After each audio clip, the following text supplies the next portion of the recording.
Setelah sebulan kita tinggal di sini, Lani melihat dua tetangga kita dengan kehidupan keluarga mereka yang berbeda. Yang satu keluarga Lisa yang rukun dan harmonis, suara tawa dan nyanyian sering terdengar dari keluarga itu loh Bu. Yang satu lagi, keluarga Nathan yang sering cekcok dan saling mempermasalahkan satu sama lain. Suara tangis dan teriakan sering terdengar dari keluarga itu. Pasti keluarga Lisa adalah keluarga yang tidak pernah menghadapi masalah dan selalu hidup rukun dan damai ya Bu.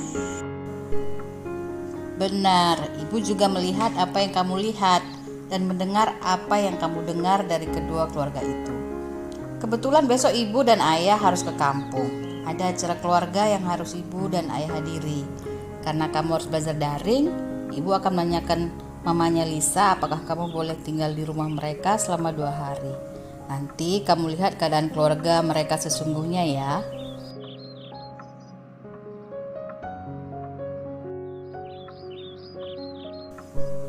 Bagaimana pengalamanmu selama 2 hari di rumah mereka, Lani? Apa yang mereka lakukan sehingga mereka bisa hidup rukun dan harmonis? Yang Lani lihat mereka sering melakukan kesalahan Bu. Hari pertama Lani di rumah Lisa, kakaknya sedang mengepel dan Lisa terjatuh saat berlari mengambil handphonenya yang sedang berdering di atas meja. Kakaknya minta maaf karena membasahi lantai dengan air yang terlalu banyak. Tetapi Lisa tidak mempermasalahkan kakaknya, sebaliknya Lisa yang minta maaf karena kurang hati-hati. Terus, apa lagi yang kamu lihat? Saat ayah Lisa pulang dari kerja, ayahnya minta tolong dibuatkan kopi. Ayah dan ibu Lisa selalu minta tolong saat menyuruh Lisa dan kakaknya melakukan sesuatu. Dan selalu berterima kasih karena telah melakukan apa yang mereka suruh.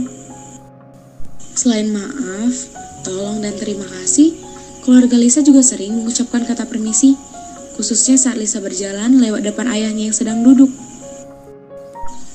Begitulah suasana keluarga mereka Bu. Jadi, keluarga Lisa bukan tanpa masalah, tetapi mereka saling memaafkan satu sama lain, saling menghormati, saling menghargai, dan saling mengasihi satu sama lain. Dalam keluarga Lisa juga, Lani sempat mengikuti kegiatan bersama dalam keluarga mereka. Setiap pagi keluarga mereka ada doa bersama, malam juga seperti itu. Setiap Kamis ada acara kebersamaan dalam keluarga, kami menyanyi bersama sambil menikmati makanan ringan yang dibawa oleh ayah Lisa saat pulang kerja. Pokoknya seru lah Ma tinggal di keluarga Lisa. Ya, semua keluarga pasti merindukan suasana seperti itulah nih. Hanya saja butuh proses dan harus dibudayakan dalam keluarga.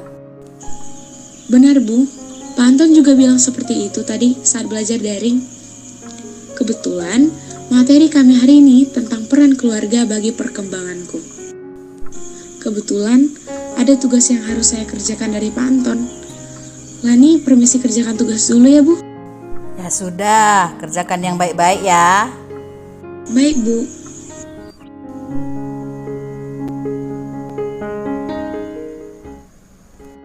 Halo, salam jumpa kembali anak didik kami kelas 7. Senang rasanya bisa menyapa kalian.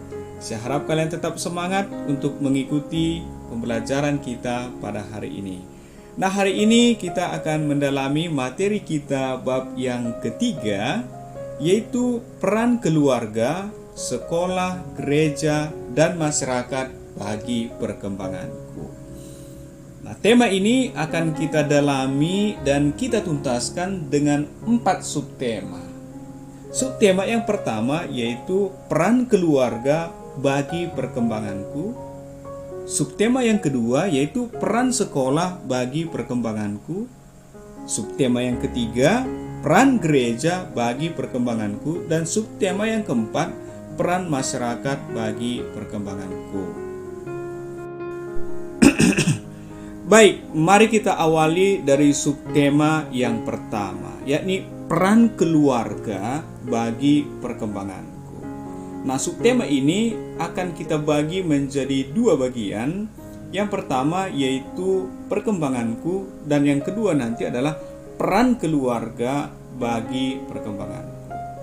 Nah, sebagaimana kita ketahui bersama bahwa setiap orang yang lahir ke dunia ini, dia tidak tinggal baik selamanya.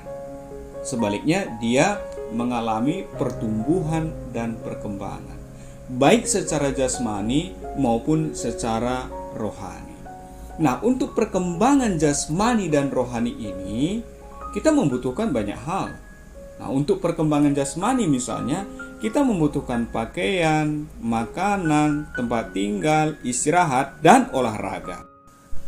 Nah, demikian juga halnya untuk perkembangan rohani, kita membutuhkan dukungan, perhatian, penghargaan, kasih sayang, dan lebih dari itu semua, kita membutuhkan Tuhan. Tanpa itu semua, kita tidak dapat bertumbuh dan berkembang dengan baik. Nah, sekarang kita pindah ke keluarga. Nah, apa itu keluarga? Keluarga itu adalah tempat pertama sekali kita bertumbuh dan berkembang. Kita mengawali kehidupan kita dalam keluarga. Dan kita menyerap kebutuhan kita, baik kebutuhan jasmani maupun rohani, pertama sekali dari keluarga. Karena itu, peran keluarga itu sangat penting bagi pertumbuhan dan perkembangan kita, ya. Anak yang lahir di sebuah keluarga yang berantakan, yang broken, akan mengalami pertumbuhan yang berbeda dengan anak yang lahir dalam sebuah keluarga yang rukun dan harmonis. Karena itu, situasi dan kondisi keluarga sangat menentukan perkembangan kita. Jadi, yang terpenting dalam keluarga itu bukan jumlahnya, ya, bukan berapa banyak jumlah anggota keluarga itu, melainkan relasi atau hubungan yang terjalin antara sesama anggota keluarga, yakni bagaimana hubungan antara orang tua dengan orang tua dengan anak, dan anak dengan anak. Jadi kalau hubungan atau relasi antar anggota keluarga itu baik, maka akan terciptalah keluarga yang rukun dan harmonis. Jadi sekali lagi, yang terpenting dalam keluarga itu bukan jumlahnya, tetapi adalah relasi yang dibangun di dalamnya. Nah, begitu ya. Nah, sekarang kita akan melihat peran keluarga bagi perkembanganku. Bahwa setiap anggota keluarga itu memiliki perannya masing-masing bagi perkembanganku, baik perkembangan jasmani maupun perkembangan rohani. Nah, peran orang tua misalnya dalam hal rohani, orang tua membaptiskan kita ketika kita masih bayi sehingga kita menjadi anggota gereja.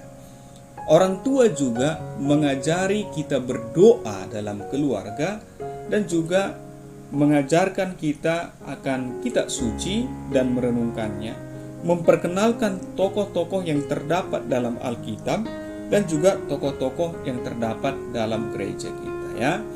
Jadi ada banyak peran orang tua bagi perkembangan rohani kita. Nah, dalam keluarga, peran orang tua itu sangat penting bagi perkembangan kita. Karena itu orang tua disebut sebagai pendidik pertama, terutama dan tak tergantikan bagi anak-anak mereka. Demikian juga halnya dalam perkembangan jasmani kita. Orang tua itu mempunyai peran penting, ya, bagi perkembangan jasmani kita. Entah itu dalam memenuhi kebutuhan kita, misalnya makanan, pakaian, tempat tinggal, pendidikan yang sekarang kalian jalani, maupun merawat kita kalau kita sakit.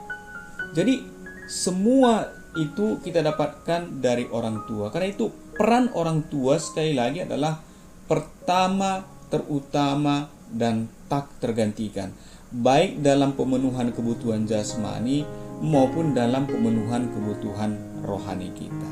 Begitu ya.